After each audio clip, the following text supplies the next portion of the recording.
Hello everyone, you're now with me, Ruben Gomez for TVS News at 5. Now, let us begin. The Sarawak tourism industry will rise once again once the nation's border reopens. The reopening of the border will indirectly boost the economic revenue of the state. Sarawak has witnessed a huge demand from tourists wanting to visit ecotourism attraction in the state. However, Chairman of Sarawak Tourism Board, STB Dennis Ngau said, priority must be given to the safety and well-being of the public before a decision on the border reopening is made. Jadi, kalau pihak kerajaan Malaysia ingin meneruskan pembukaan borders kita kepada international travelers untuk memasuki negara kita, saya yakin keputusan itu dibuat setelah melihat dari berbagai aspek. Jadi saya kalau begitulah keputusan kerajaan, saya bersetuju supaya industri pelancongan negara kita dan negeri kita khususnya akan terus hiduplah maksudnya ya.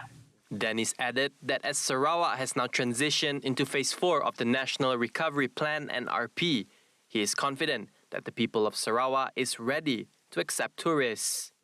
Like what I said, kita semua sudah bersedia dan saya bukannya menyatakan demi industri pelancongan kita abaikan kesihatan rakyat. No, I'm not saying like that.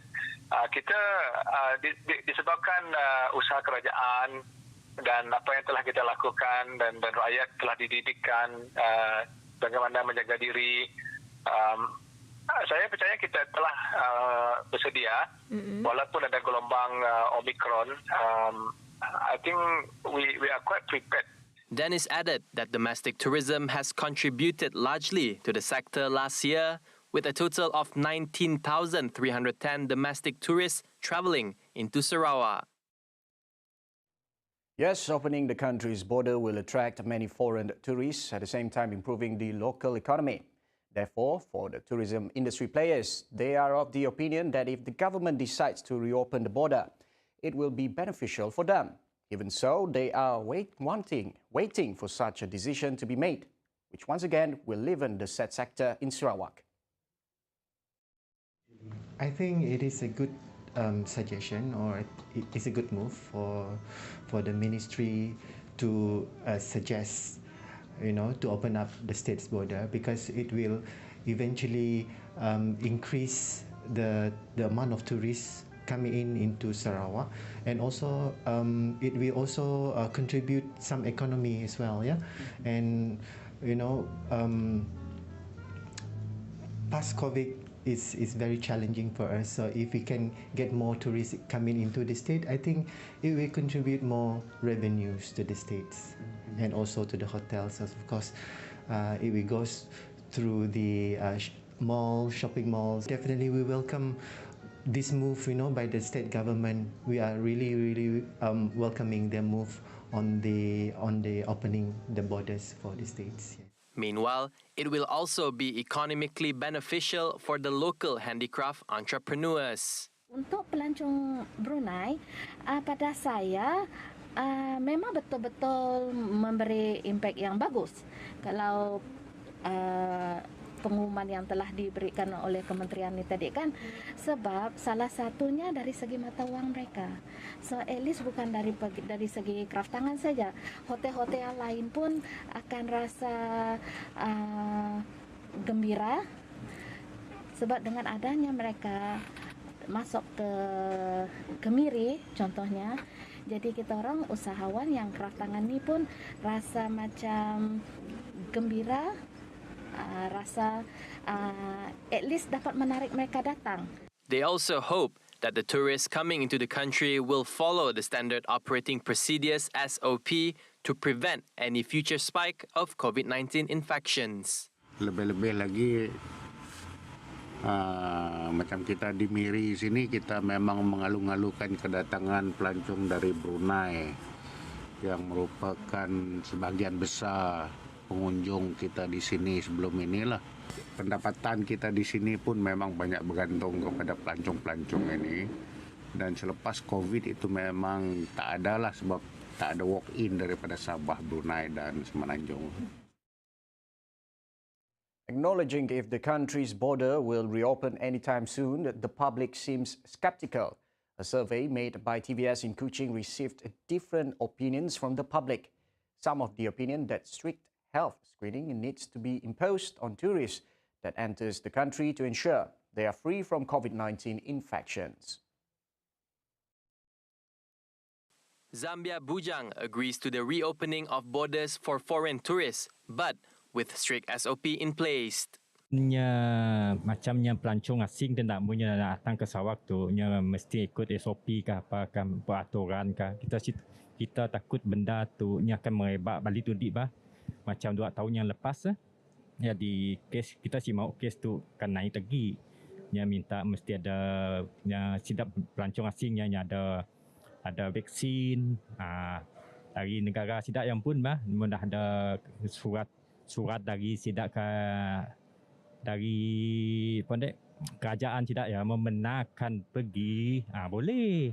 Si salahnya pergi sebagai sumber pendapatan juga tapi mau ada macam tu kata orang nak yang pun kelengkapan SOP-nya semua ada kita bagus tu kita si tahu apa-apa pun boleh jadi. Kita dah si mau nak kena 2 tahun yang lepas. However, Shainul Hisham disagrees to the reopening of the border, adding that domestic tourism should be continued at the moment. Buat masa tu belum setuju lagi lah. Mendapat kita masih still lock dulu lah. Sebab COVID tu bagi pendapat kami di situ lah yang belum lagi kita kawal. Jadi lebih bagus kita tutup dulu dan kawal keadaan agar semakin pulih dan dikawal baru kita buka balik lah untuk pelancongan dalam negara tu. Kita buat macam biasa aja. Untuk luar negara tu, buat masa tu mendapat jangan dibuka dulu lah. Expressing the same opinion, SCEPTICAL Afdal is worried as the number of the COVID-19 cases in the country has increased. Buat menanggar kes kini itu pun dah macam dah naik juga lah. Harap benda yang melibatkan kes yang akan meningkat lagi pula. Harap kerajaan kita lebih memantau lagi dengan situasi pandemik ini itu lah.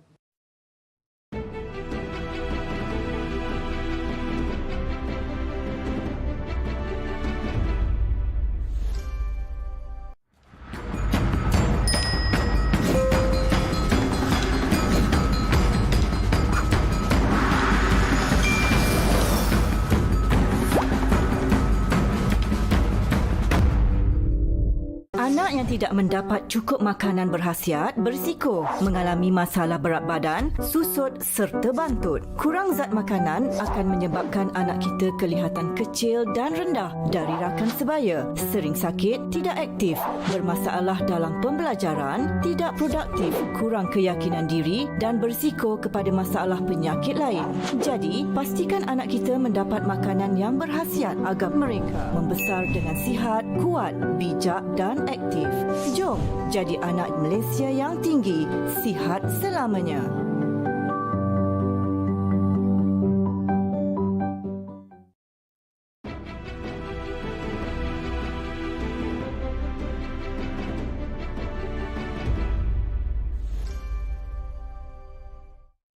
Now we're back. Over 660,000 children have been registered to receive their COVID-19 vaccine via the National COVID-19 Immunization Program for Children, or PICITS program. This was announced by the Health Minister, Khairi Jamaluddin, via his Twitter account. The Task Force for Children, Khairi said, would announce the implementation of the program at the school level.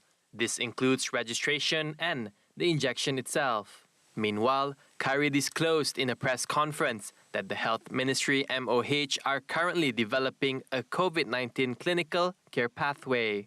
Its main goal is to produce a COVID-19 antiviral medicine to be applied or utilized by high-risk groups during early infection to prevent severe symptoms. Rawatan antiviral ini akan meliputi pesakit di klinik kesihatan, di CAC, di PKRC dan juga di hospital. Saya akan umumkan nanti bila kita akan terima ubat antiviral ini.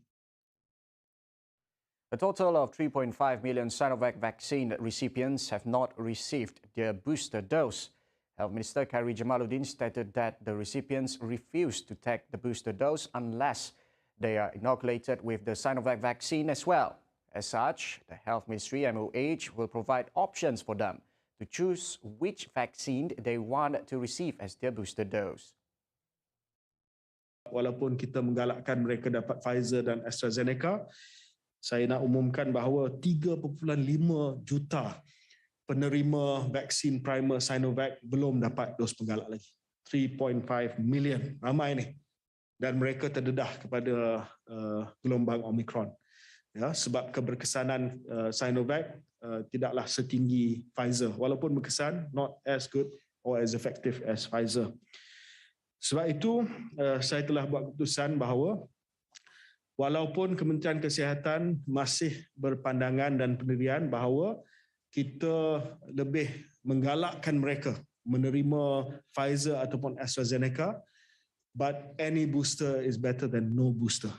Appointments will be published via the MySejahtera app, said Khairi, where recipients may choose either the Sinovac vaccine or its counterparts Pfizer and AstraZeneca.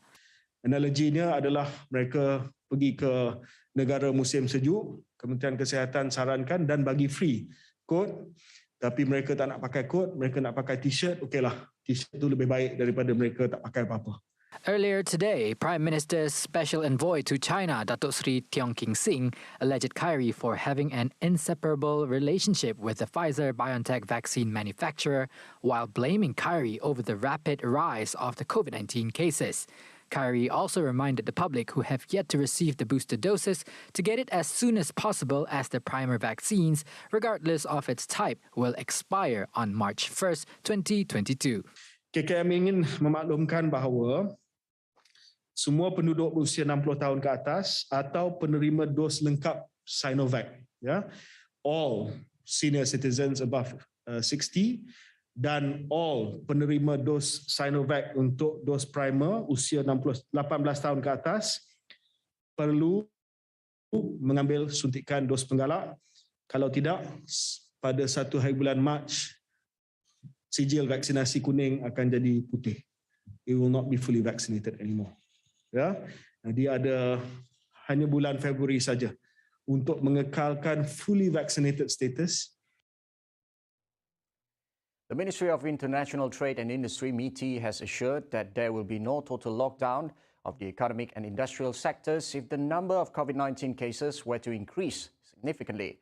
Senior Minister Datuk Sri Muhammad Azmin Ali said the previous economic sector closures had a significant impact on the economy and, more importantly, on individuals, with 826,000 people losing their employment in the first 3 months of the total lockdown in 2020. Azmin said the decision was made after taking into account the effects of a total economic lockdown, citing the risk of leaving 5 million Malaysians without any income. He reiterated that although there are concerns on health matter due to the recent surge in COVID-19 cases, the economic health of the country is equally important. That's why it is important to manage the pandemic effectively. He further said MITI will take a targeted approach by closing only the industries affected and focus on getting employees vaccinated. Another approach was the implementation of the COVID-19 Public-Private Partnership, or PICAS, Industrial Immunization Program. Well, that's all for TVS News at 5. I'm Ruben Gomez. Anytime, anywhere.